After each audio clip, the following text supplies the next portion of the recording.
Jimmy Kimmel has totally changed his tune on Kamala Harris. Not a lot of people have seen this because this was a video of him roasting Kamala Harris from just not that long ago, but take a look. Americans really aren't happy with this vice president, Kamala Harris. Kamala Harris has an approval rating of 28%, which makes no sense because she basically has nothing to do. I mean, it's like criticizing a backup quarterback. Tom Brady's okay.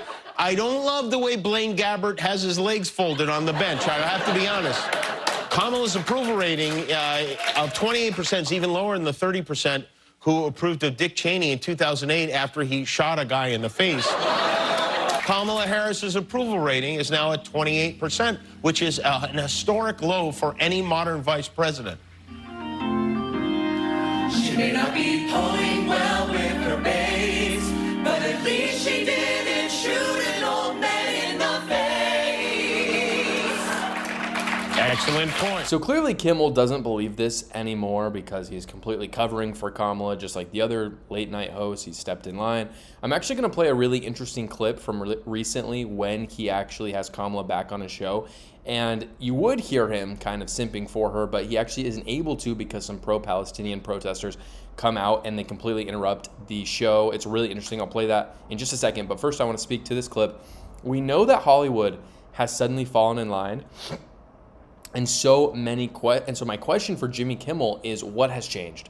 What has changed for him? Because he's talking about how just darn awful she is before. And obviously Hollywood is corrupt and they fall in line with Democrats. But how is the story for Jimmy Kimmel not how did Kamala Harris go from 28% approval to 45% without doing a single interview? How is that not the talking point? And the answer is simple and blinding, which is that she hasn't been questioned once and the media are covering for her. And again, I've talked about this at length. Other people have talked about this, but this woman is complacent in the immigration issue, our economic problems, our foreign policy, and somehow she's polling more, better than Donald Trump in a lot of these categories.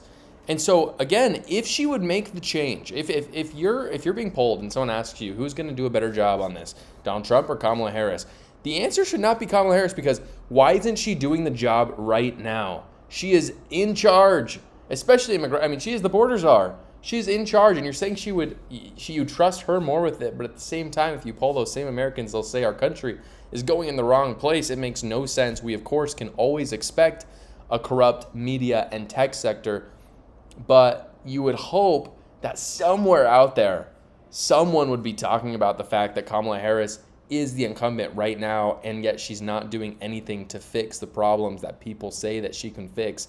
And again, none of it makes sense. This level of corruption, though, from the media and the tech is unprecedented.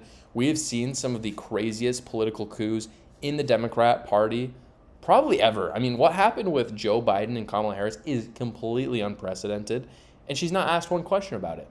Not a single question asked. Again, if I'm a journalist, I'm just curious.